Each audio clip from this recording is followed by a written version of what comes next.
السلام علیکم ورحمۃ اللہ وبرکاتہ نحمدہ ونصلی علی رسولہ الکریم اما بعد۔ اللہ رب العالمین کی یقیناً بہت ساری نشانیاں ہیں جو ہم آئے دن اپنی زندگیوں کے اندر دیکھتے ہیں۔ انہیں نشانیوں میں سے ایک نشانی ہے سورج گرہن۔ کل ہونے والا ہے یہ سورج گرہن، جس کے تعلق سے دو طرح کی چیزیں ہمارے یہاں پائی جاتی ہے۔ کچھ سچائی ہے جو قرآن و حدیث سے ثابت ہے، کچھ خرافات ہے جو عام لوگوں نے، خاص طور پر ہندوانہ تہذیب کے زیادہ قریب رہنے والوں نے سنی اور ان پر عمل کرنا شروع کر دیا۔ سب سے پہلی چیز، سورج گرہن کہتے کسے ہیں؟ سورج ہو یا چاند ہو، دونوں کے لیے ذکر کیا جاتا ہے۔ بنیادی طور پر آج میں سورج کی بات کر رہا ہوں۔ سورج گرہن یعنی جسے اسکیپ بھی کہا جاتا ہے، دیکھیے تاریخی یعنی جو اس فن کے جاننے والے ہیں، ماہرین فلکیات جو ہوتے ہیں، جو اسٹرولوجی وغیرہ کو جانتے ہیں، ان کے اعتبار سے کہا جاتا ہے کہ جب دنیا، چاند اور سورج ایک لائن کے اندر آ جاتے ہیں، یعنی دنیا اور سورج کے بیچ میں جب چاند آ جاتا ہے تو سورج کی جو روشنی ہے وہ نظر نہیں آتی اور چاند اس کو ڈھانک لیتا ہے۔ اس وجہ سے چاند کا جو یعنی سایہ جو پڑتا ہے، اس کی وجہ سے ایسا لگتا ہے کہ سورج کی روشنی ختم ہو گئی ہے، سورج کی روشنی غائب ہو جاتی ہے۔ تو دنیا والوں کو سورج اندھیرا نظر آتا ہے، اندھیرے کے اندر نظر آتا ہے، جسے ہم سورج گرہن، یا یہی چیز جب چاند کے ساتھ ہوتی ہے تو ہم اسے چاند گرہن کہتے ہیں، جس میں اس کی روشنی ختم ہو جاتی ہے، بالکل کالا نظر آتا ہے، روشنی غائب نظر آتی ہے۔ یہ تو ہوئی چاند گرہن یا سورج گرہن، اسے کہا جاتا ہے۔ اب یہ چیز دیکھیں کہ کیا اللہ کے نبی صلی اللہ علیہ وسلم کے دور میں یہ چیز ہوئی اور آپ نے کیا کیا؟ تو سب سے پہلی چیز، یقیناً اللہ کے نبی صلی اللہ علیہ وسلم کے ایک بیٹے تھے جن کا نام ابراہیم تھا۔ ابراہیم کا جب انتقال ہوا، ان کا انتقال ہونا تھا اور اس کے بعد اس دور کے اندر سورج گرہن ہو گیا۔ جیسے ہی سورج گرہن ہوا تو لوگ کہنے لگے کہ دیکھو ابراہیم کا انتقال اتنا بڑا معاملہ تھا کہ ان کے انتقال کی وجہ سے سورج کو گرہن لگ گیا، یعنی سورج پر گرہن ہو گیا۔ تب اللہ کے نبی صلی اللہ علیہ وسلم نے لوگوں کو یہ بتایا، صحیح بخاری کے اندر وہ تفصیلات موجود ہیں، کسوف اور خسوف کا جہاں ذکر ہے، سورج چاند گرہن کا جہاں ذکر ہے، وہاں یہ بات موجود ہے کہ جب اللہ کے نبی کو یہ بات پتہ چلی تو آپ نے لوگوں کو بلایا اور لوگوں کو یہ بتایا کہ یہ سورج اور چاند تو اللہ کی نشانیاں ہیں، کسی کے موت سے، کسی کے انتقال سے اس سے کوئی فرق نہیں پڑتا، یا اس کی وجہ سے اس کی روشنی کا خاتمہ نہیں ہوتا ہے۔ تو آپ نے بنیادی عقیدہ یہ بتایا کہ سورج اور چاند گرہن کا دنیا کے لوگوں سے یا دنیا کے کسی کے مرنے جینے سے کوئی تعلق نہیں ہے، اس سے کوئی فرق نہیں پڑتا ہے۔ اب ہمارے یہاں پر اس سلسلے کے اندر کئی خرافات پائی جاتی ہیں کہ پریگننٹ لیڈیز کو باہر نہیں نکلنا چاہیے، بچوں کو باہر نہیں نکلنا چاہیے، جبکہ شریعت کے اندر ایسی کوئی چیز نہیں بتائی گئی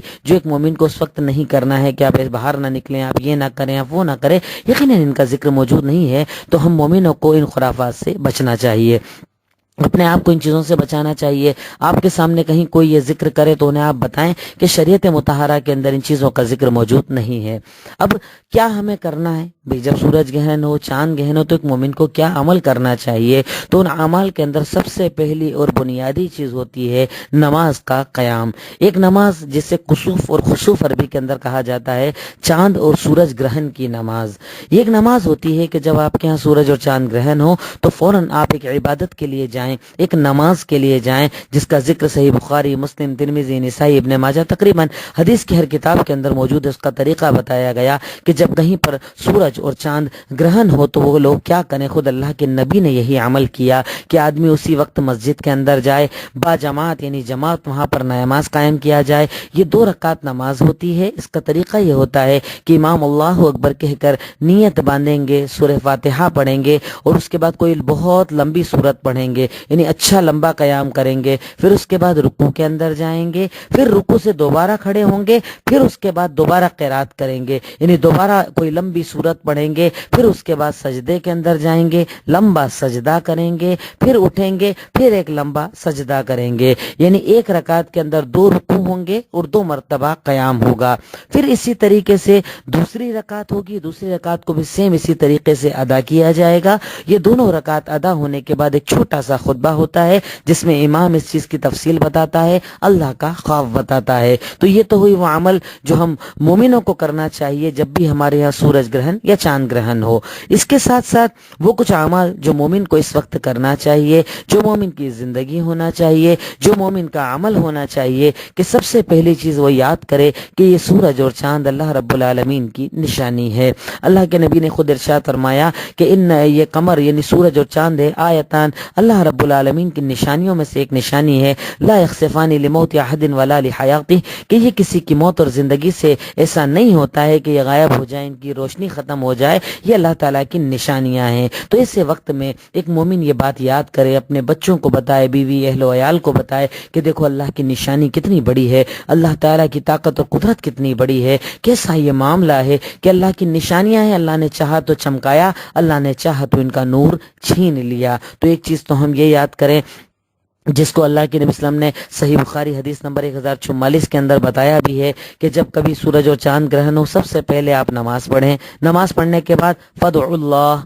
اللہ رب العالمین سے دعا مانگی جائے، رویا جائے، گڑ گڑایا جائے، اللہ تعالیٰ کو پکارا جائے، وکبروا اللہ رب العالمین کی تکبیر بیان کیا جائے۔ کہ ایک بندہ سوچے کہ یہ سورج، یہ چاند جو اتنے بڑے نظر آتے ہیں، یہ سورج جو اتنا بڑا زمین سے لاکھوں کتنا نہ جانے کتنی بار بڑا بتایا جاتا ہے کہ اتنا بڑا ہے، لیکن اللہ تعالیٰ کے مقابلے، اللہ تعالیٰ کی قدرت و طاقت کے مقابلے اس کی کوئی اوقات اور حیثیت نہیں ہے، تو وہ اللہ کتنی عظمت والا ہوگا، وہ اللہ کتنی طاقت اور قوت والا ہوگا، وہ اللہ تعالیٰ یقیناً اکبر ہے، یعنی سب سے بڑا ہے، سب سے بڑا ہے، سب سے زیادہ عظمت والا ہے کہ جب وہ چاہے سورج چاند سے روشنی چھین لے تو ہماری اوقات اور حیثیت کیا ہے۔ تو اللہ تعالیٰ کی تکبیر بیان کی جائے، اپنے اندر کے تکبر کو چھوڑا جائے کہ میں اتنی انانیت کی باتیں کرتا ہوں، تکبر اور گھمنڈ کی باتیں کرتا ہوں، میری اوقات کیا ہے؟ جب سورج اور چاند کی روشنی اللہ چھین سکتا ہے تو میری اوقات ہی کیا ہے؟ تو تکبر کو چھوڑے اور اللہ تعالیٰ کی تکبیر بیان کرے۔ اسی کے ساتھ ساتھ صدقہ و خیرات آدمی کرے، یہ بھی اسی حدیث کے اندر ذکر ہے کہ آدمی کو جب بھی سورج چاند گرہن ہو صدقہ کرنا چاہیے،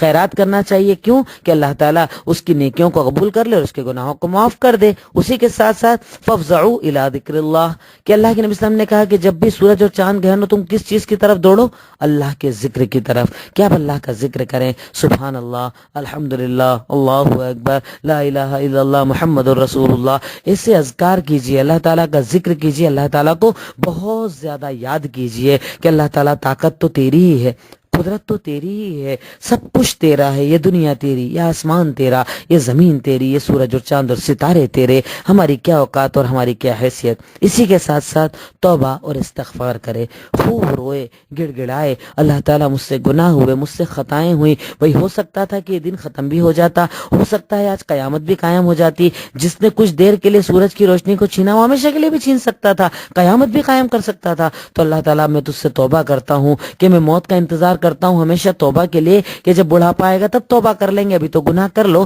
پر اللہ اس سورج کی روشنی جب ختم ہوئی تب مجھے احساس ہو گیا کہ اللہ تعالیٰ مجھے ابھی حال توبہ کر لینا چاہیے، کیونکہ میں نہیں جانتا کہ اگلا لمحہ زندگی رہے نہ رہے، کیونکہ اللہ تعالیٰ تو قرآن کے اندر کہتا ہی ہے نا کہ لا تسجدوا للشمس ولا للقمر واسجدوا للہ الذی خلقہن، کہ تم آسمان اور زمین، یہ یعنی اللہ تعالیٰ کہتا ہے کہ تم سورج کا سجدہ نہ کرو، تم چاند کا سجدہ نہ کرو، سجدہ تو اس اللہ کا کرو جو سورج، چاند، آسمان اور زمین کا بنانے والا ہے۔ تو بندہ توبہ کرے، روئے، گڑ گڑائے، پہلے نماز پڑھے، نماز کے بعد چھوٹا سا خطبہ سنے، پھر بیٹھ کے توبہ کرتا رہے، استغفار کرتا رہے، اللہ تعالیٰ سے معافیاں مانگتا رہے کہ اللہ تعالیٰ میں نے لوگوں کا دل بھی دکھایا پر مجھے معاف کر دے، اللہ میں نے حرام بھی کیا تو مجھے معاف کر دے، اللہ میں عبادتوں سے دور رہا تو مجھے معاف کر دے، اللہ میں حرام کا ارتکاب کرتا رہا تو مجھے معاف کر دے، اگر تو معاف نہ کرے گا تو مجھے کون معاف کرے گا۔ اسی کے ساتھ ساتھ خاص طور پر اس دور کے اندر جو آج دور مسلمان گزار رہے ہیں، چاروں طرف ظلم کا دور ہے،